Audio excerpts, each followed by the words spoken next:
Hi, my name is Nancy Gowan from Gowan Consulting, and I'm here to present to you about Dispatching Occupational Therapists, a podcast to support first responder care. Over the past 30 years, I've worked with employers and employees to be able to provide support for stay at work and return to work.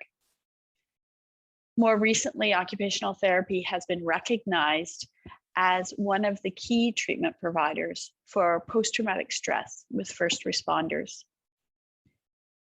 Why? Well, some of the statistics has shown us, and these are some police statistics from 2020, that PTSD and depression have been estimated to affect police officers at rates that vary between 7 to 35%. A survey of police officers indicated that 47% of the sample screened were positive for post-traumatic stress, approximately 9 to 10 times greater than the prevalence seen in the general population. 29% of the sample was in the moderate to very severe range of anxiety, which is 2 times greater than the regular population. 37% of the sample were in the moderate to very severe range of depression, approximately 5 times greater than the prevalence seen in the general population. And officers between 5 and 10 years of service were in the heightened risk for symptoms of post-traumatic stress and depression. Some of them, 1 in 4, considering suicide. So what is post-traumatic stress? Well, the DSM-5 diagnosis as a trauma and stress-related disorder, where being exposed to an event that involves actual or threatened death, serious injury, or sexual violence leads to individuals either directly being involved, experiencing or witnessing it, or learning about an event. And from repeated exposure to the details of an event, starting to have symptoms related to post-traumatic stress, including intrusive symptoms, avoidance symptoms, negative mood, and hyperarousal.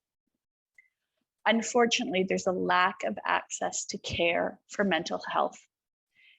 And the usual care is psychological care or mental health professional, and in some remote areas, a social worker. We also see that to get the support of a psychiatrist, that in Canada in 2017, we were waiting approximately 20.8 weeks to see a psychiatrist once a referral was made. So what are some of the recognized treatments? Post-traumatic stress for return to work. Recognize that early EMDR and exposure-based treatment is effective.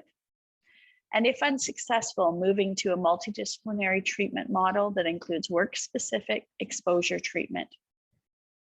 Workers may be present with complex issues such as chronic pain, substance abuse, suicidality, and mental illness. And they may have pre-existing factors such as child abuse, psychiatric disorders, or previous trauma, which increase the likelihood of PTSD. But we need to treat all of the components of the illness, not just post-traumatic stress. So treatment for post-traumatic stress should involve good behavioral reactivation, solid psychoeducation about post-traumatic stress and the function of the brain during that, cognitive behavioral therapy, cognitive processing therapy, exposure, and return to work planning. Research that was presented at a Firewell poster presentation in 2017 indicated that the quicker to return to work or modified work was available to first responders, but the first responders failed to return to their regular duties in most situations. Research around the use of occupational therapy and return to work indicates that occupational therapy interventions positively influence return to work. So the Ontario Society of Occupational Therapists embarked upon a project to be able to investigate ways to transfer knowledge to occupational therapists who may be interested in working with first responders and be able to support mental health and mental care. Through that process, we started with a paper around mental health and return to work so that an occupational therapist could understand the principles of the treatment, the types of treatment that might be involved. But this year, the group decided to create podcasts with experienced occupational therapists who worked with first responders.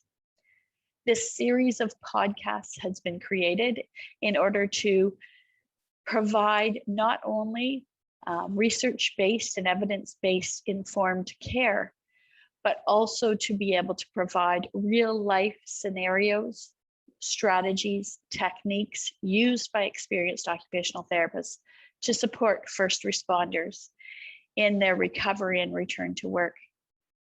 This podcast is being created as we speak with a number of wonderful volunteer occupational therapists who have outcomes in working with first responders. The next step will be to publish this to occupational therapists within the community who may be interested in working with first responders. We're looking forward to engaging more occupational therapists in the care of first responders for better outcomes, because the right care at the right time is so important, and having skilled therapists to provide that allows first responders to be confident in being able to engage an occupational therapist in that care. If you have any questions with respect to post-traumatic stress and return to work for first responders and techniques and strategies that work, or information about these podcasts, please contact me at ngowan@gowanhealth.com.